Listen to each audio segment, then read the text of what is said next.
Graça e paz, mulher, bom dia. Hoje é o seu dia. Feliz Dia da Mulher.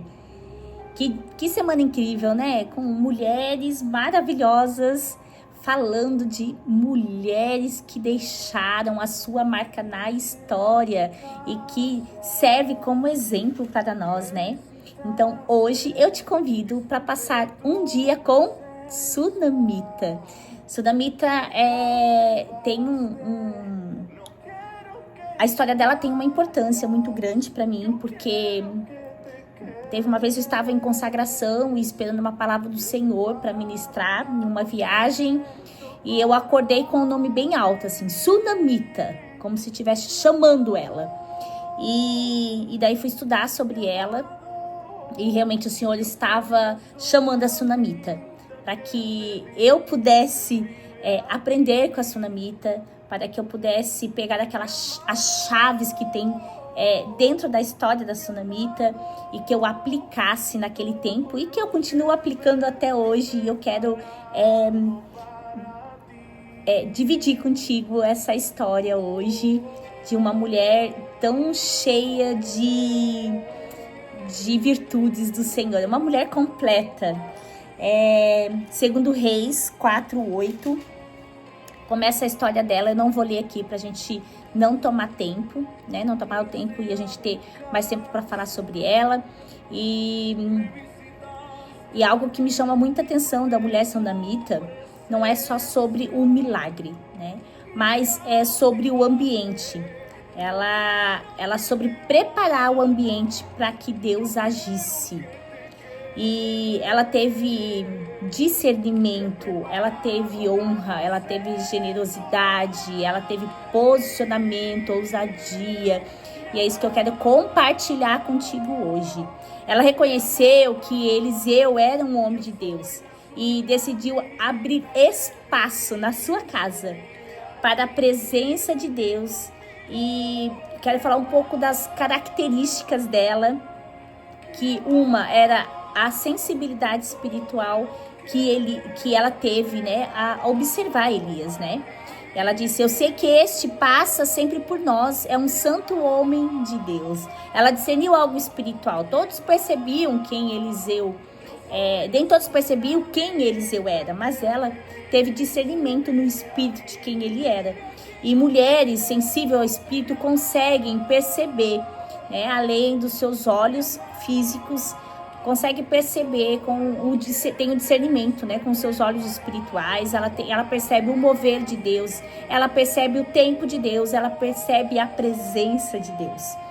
E com as ações, né, da Sunamita, ela mostra muita generosidade e hospitalidade, né? Ela não ofereceu apenas uma refeição, tanto que aquilo virou corriqueiro, né? Sempre quando ele ia a Sunem, ele ia até a casa de Sunamita. Então ela preparou um quarto para ele, e ela não preparou de qualquer jeito. Ela fez tudo com muita excelência. Ela preparou um ambiente, ela colocou uma cama, mesa, cadeira, candeeiro. Ela pensou em tudo e fez com tudo muita excelência, num ambiente de honra para a presença de Deus e para honrar quem ele era.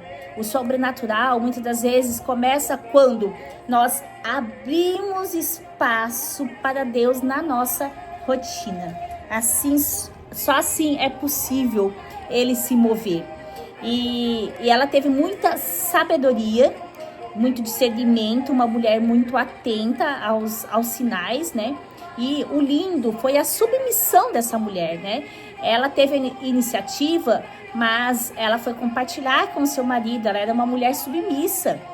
Ela era uma mulher rica, uma mulher de autoridade, uma mulher sensível ao espírito, uma mulher generosa e submissa.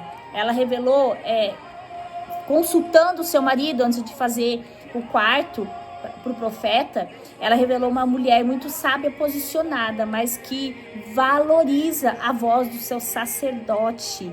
Ela tinha visão, mas ela caminhava em harmonia dentro da sua casa, dentro do seu lar, sem quebrar o princípio do sacerdote, do marido, sem quebrar o princípio da obediência e da submissão. Ela observava os sinais de Deus, mas andava na submissão dentro da sua casa. Ela era uma mulher próspera, mas com um coração em Deus, né? Ela era uma mulher rica e influente, né? Então, a sua família tinha terra, tinha servos, pela história que dá para entender que as riquezas vinham da agrícola, né? Das colheitas, mas mesmo ela tendo tudo isso, ela continuava sensível ao que Deus estava fazendo. Ela não pediu favores ao rei quando foi oferecido a ela, porque ela já tinha tudo. Ela disse ainda, eu habito no meio do meu povo. Ela já estava estabelecida, ela sabia quem ela era e ela não precisava de honra, ela não precisava que seu nome fosse soprado, ela não precisava o seu ego ser massageado e nem reconhecida por aquilo que ela estava fazendo, porque ela sabia quem ela era. Uma mulher determinada e muito ousada. Ela não ficou apenas admirando o profeta, mas ela tomou uma iniciativa. Na cultura da época, para uma mulher, isso exigia muita coragem, muita ousadia, posicionamento, né? E ela se posicionou para cooperar com o propósito de Deus sem quebrar nenhum princípio. Mesmo sendo que na época as mulheres tinham pouca voz, mas ela não quebrou nenhum princípio para fazer aquilo que estava no coração dela. Então essa mulher, ela nos ensina algo muito poderoso. O sobrenatural, ele não começa no milagre. O sobrenatural começa quando alguém prepara um espaço para que ele aconteça. Deus continua procurando sunamitas. Um dia de manhã ele me procurou e me chamou para que a sunamita acordasse, a sunamita se levantasse, a sunamita se posicionasse e preparasse um lugar de habitação de Deus, um lugar para a glória de Deus. Deus está à procura de mulheres sensíveis ao Espírito Santo, mulheres que não quebram os seus princípios, mulheres que honram os seus sacerdotes, mulheres submissas, mulheres generosas, sábias, hospitaleiras, posicionadas, mulheres honradas e ousadas. Quero te chamar para que hoje você possa viver um dia na presença do Senhor, para que você prepare o ambiente para que Ele possa gerar o sobrenatural. Eu te chamo hoje sunamita, a sunamita que está dentro de ti, a mulher honrada, a mulher corajosa, a mulher ousada, mas que não quebra nenhum princípio, para viver na palavra de Deus. E o nome dela será marcado na história, o seu nome será marcado na sua história, na sua geração, na sua família, e vai começar onde? Dentro do seu lar. Até daqui a pouco.